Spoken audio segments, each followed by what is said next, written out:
Hello everyone, my name is Gordana Galić Kakkonen and I am an associate professor at University of Split, Croatia. Today I will be discussing women in public and private spheres through magazine Sviet, which was published in Zagreb, Croatia from 1888 until 1923. I hope you find this presentation insightful and I welcome any questions or comments afterward. If you have any further questions or would like to discuss this topic in more detail, my email is provided at the end of the presentation. The magazine Sviet is associated with the Kugli family, whose publishing empire was founded by Stjepan Kugli, who was born in Novi Sad in 1851. He trained in the book trade in Vienna before moving to Zagreb, Croatia, which was then part of the Austro-Hungarian Empire. There, he partnered with Albert Deutsch to acquire a bookstore and printing business from Lavoslav Hartmann. They named it after previous owner, Lavoslav Hartmann, adding their last names, Kugli and Deutsch. But after Deutsch retired in 1902, Kugli became the sole owner and the bookstore was renamed Lavoslav Hartmann Bookstore Stjepan Kugli. Stjepan managed the business until his death in 1915, after which his sons expanded it, making it the leading publisher in Croatia and a significant one in southeastern Europe. In 1945, the communist government confiscated the business. The Kugli family played a key role in Croatian publishing, printing and bookselling, producing academic works, literary bestsellers and also notable magazines like Dom I Svijet. The cultural and public sphere of Croatia in the late 19th and early 20th centuries was significantly shaped by various magazines that influenced public opinion and taste. These magazines covered a wide range of topics. They paid particular attention to literature, theatre and women's topics such as fashion and profiles of aristocrats, opera singers and actresses, which then opened discussion on women's roles and societal positions. Sviet adopted an editorial policy aimed at a broad audience across different ages, classes and genders, striving to be both informative and educational. Articles related to women, whether written by, about or for them, are especially relevant for analyzing how women's roles were constructed and promoted in the late 19th century. This study focuses on the tension between traditional and modern female roles, using the magazine as a platform to explore these dynamics. Given the magazine's 35-year bi-monthly run, comprehensive analysis of all its content is not feasible, and therefore this study focuses on its initial year, 1888, to understand the context of the late 19th century. Sviet reported on notable achievements by women worldwide, such as Russian women entering pharmacies or the Danish parliament funding art classes for female artists. However, in its first year, the magazine did not report on similar accomplishments by Croatian women. The magazine also highlighted women's contributions to philanthropy and religious efforts. It featured articles about women who donated money to the poor, founded societies to help impoverished girls, or opened hospitals for poor women. Sviet also covered stories involving women in crime and tragedy. In the 19th century, such stories were just as interesting to the audience as they are to the audiences today. The magazine covered marital affairs, divorces, suicides due to unrequited love, domestic violence involving women either as victims or perpetrators, robberies and accidents. However, 4 instances should be seriously taken into consideration when discussing female roles as presented in Sviet: humor, fashion, high society and artistic circles. Sviet had a separate section for jokes and satire. It was very popular and of high quality, with excellent drawings and illustrations.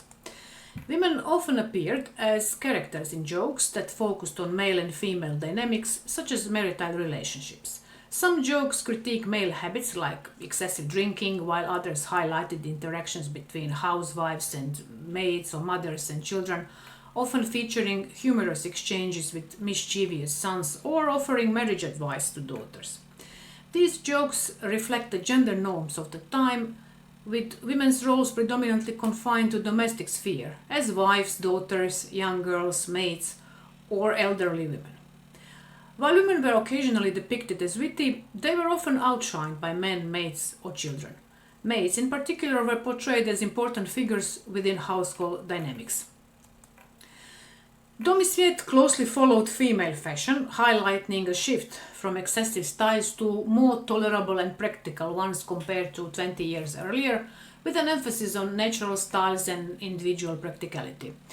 The fashion section featured the new habits of upper-class women, such as smoking or even using opium in America, and covered how Western fashion trends influenced beyond Europe, like attire for the future Chinese empress being prepared in Vienna, and the Japanese empress adopting European fashion while planning a visit to America to learn more about Western culture.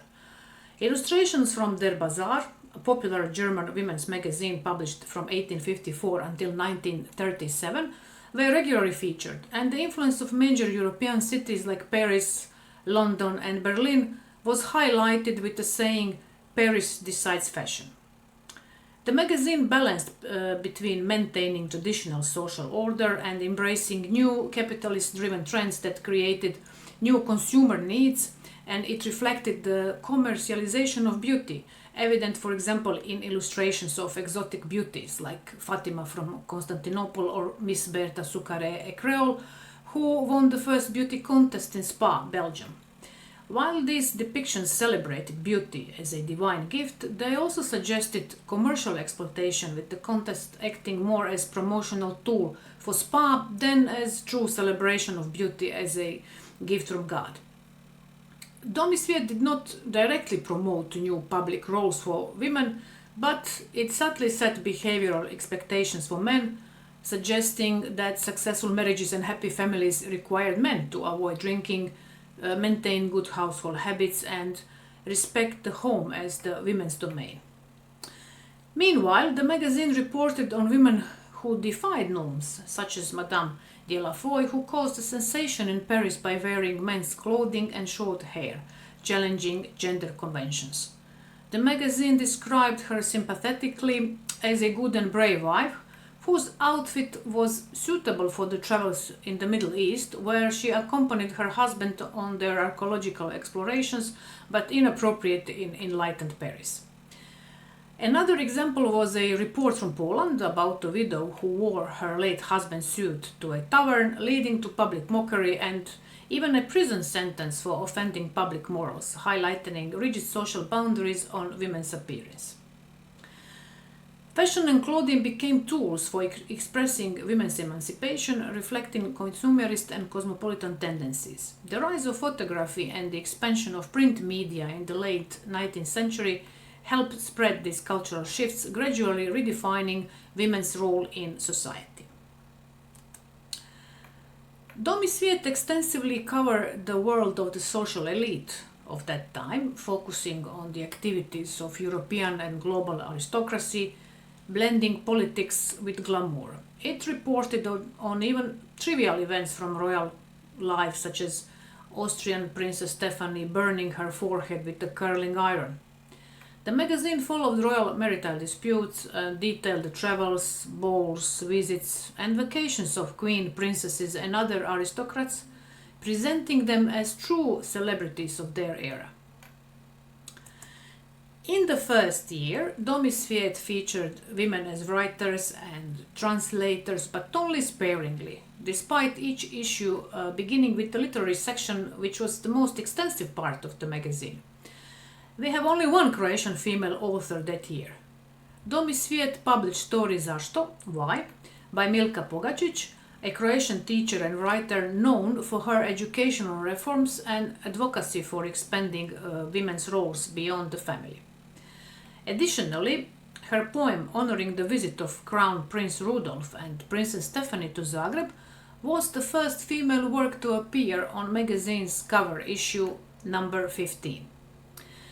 Upcoming contributions were announced from Mara Čop-Marlet, who planned to write studies on early Croatian scholars, which were to be translated to the French weekly Revue de l'Orient.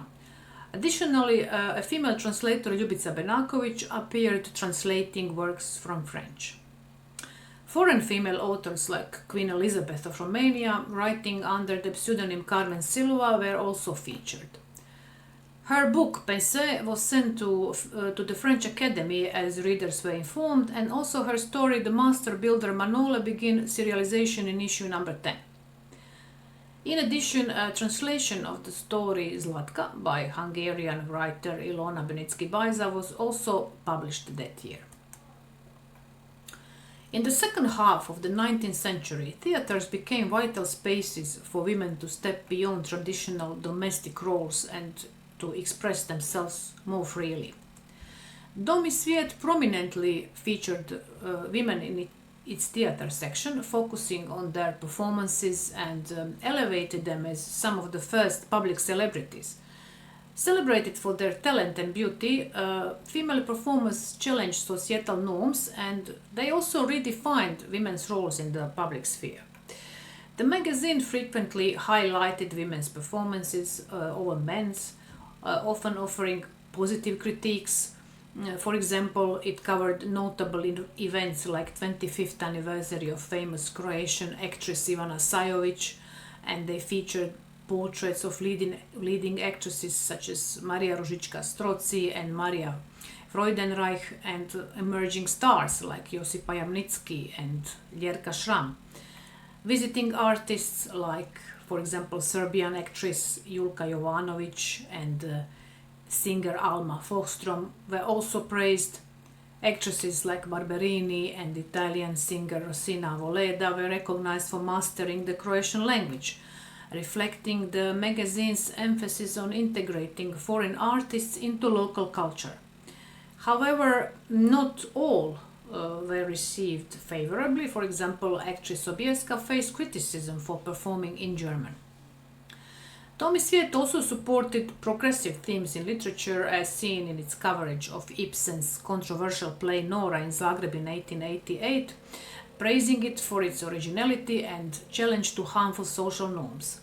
The author of the article described Nora as self-sacrificing and effective woman, showing engagement with forward-thinking ideas. The 1888 issues of Dom I sviet revealed the complex dynamics between the public and private roles of women in late 19th century Croatia. The magazine often reinforced traditional domestic roles, depicting women primarily as wives, mothers, or maids, through humor and columns focused on household and family life, while also critiquing male behavior within these dynamics. At the same time, it highlighted women's visibility in public spheres, such as high society, the arts, and philanthropy, where they could gain influence and recognition. Women's fashion became a focal point for negotiating societal norms, balancing modesty with modern trends. The magazine occasionally acknowledged women who defied conventions, showing a gradual shift in attitudes.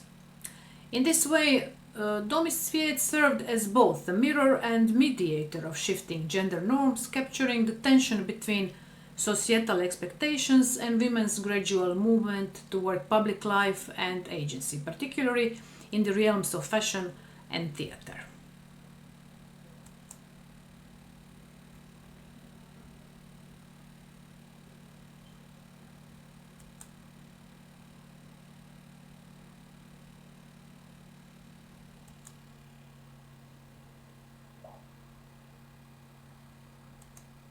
Thank you for your attention.